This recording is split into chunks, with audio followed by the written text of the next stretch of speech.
Did you know that in September of 2000, a whole bunch of government officials, mainly Republican, some Democrat, they were all members of a group called the Project for a New American Century, or PNAC for short. They wrote a white paper entitled Rebuilding America's Defenses. And in it, they talked about how in order for the United States to become the global supremacy, we would have to have and I'm paraphrasing, but it's a close enough quote, a catastrophic and catalyzing event, much like a new Pearl Harbor, in order to get the American people to support going to war all over the world. Flash forward exactly a year to the month, and we all know what happened. 9/11, 2001. It was exactly what that white paper needed to have happen in order for us to exercise our global hegemony. I'm not saying I know that it was an inside job, but I do know that the inside knew that the job was going to occur at least a year ahead of time. Israel was giving us warnings. Mossad knew ahead of time. Our United States intel knew ahead of time. Hell, France in June or July of 2001, they picked up the phone. They were like, hey, dogs, like, we got some chatter over here. And that chatter is saying some homeboys is going to, like, board some planes, take them over, and fly them into buildings. Even if you want to say, oh, America didn't know, couldn't possibly, neither did Israel. It's on record. It is on record. The others are too. But if you're not ready to go look at that because of cognitive dissent, which I understand, then at least look into how France knew and warned us the month before.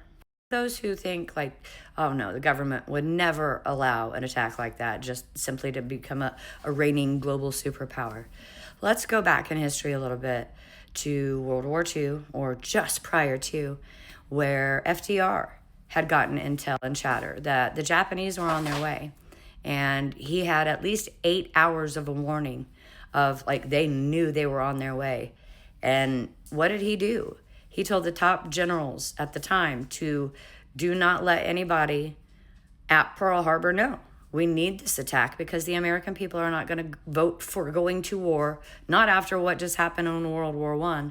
So stand down and let this attack happen so we can enter the war. Despite the fact that they don't teach that in history books, that is exactly what happened. If you do your own digging, I'm going to tell you, it's awesome. It's fun. It's amazing. It is scary, but it's less scary to live in a world where you know what you're dealing with than when you don't. And when you understand things like this are possible. Yeah, that was almost 100 years ago. Well, just because it's a different president doesn't mean we're playing a different game here. I guess my point is, like, for me, I started going down the rabbit hole on 9/11 in 2005. And that led me down about a million other rabbit holes. And where conspiracy theories do sound abundantly... I don't know what the word I'm looking for here is, but they are en masse. Some of those conspiracy theories are more conspiracy fact than most Americans are willing to realize. And once you go down the rabbit holes to see, then it's easier to have the eyes to see and ears to hear what is going on now and how history is repeating itself. I say all of that to say this. I get a lot of vitriol on my page, and I understand it. A lot of people aren't ready to look outside of their normal, trusted news sources, and that's all by design. And I get it. It's hard to accept the fact that our American government has become so corrupt that they can fool us with Donald Trump. And I drank the Kool-Aid too. I was a huge supporter of Trump. I campaigned twice for Ron Paul in 2008 and 12. And pretty much everything that the Ron Paul revolution was demanding, that's exactly how Trump came to the nation. I'm going to end the Fed. I'm going to end all wars. We're going to get rid of the income tax. We're going to get back the power to the people. We're going to drain the swamp.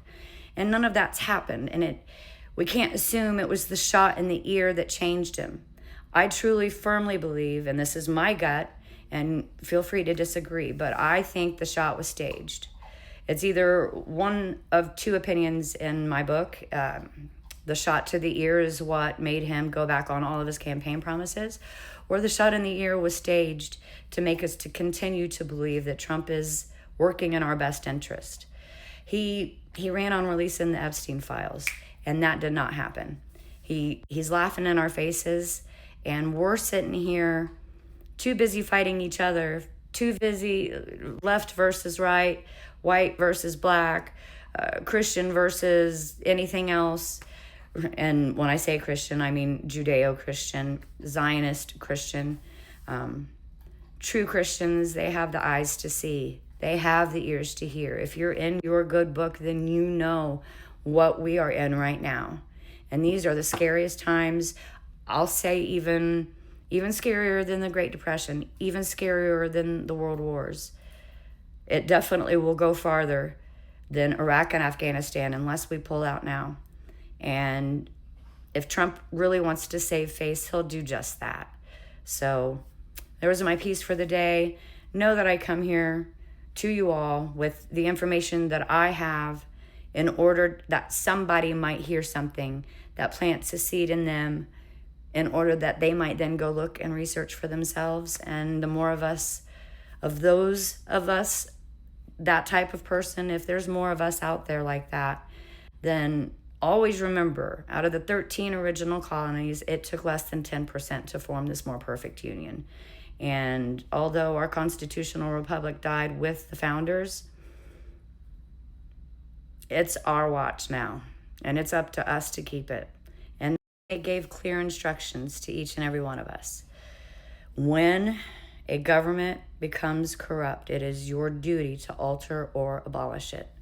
And the main reason our government is as it is now is because the government is no longer in fear of the people.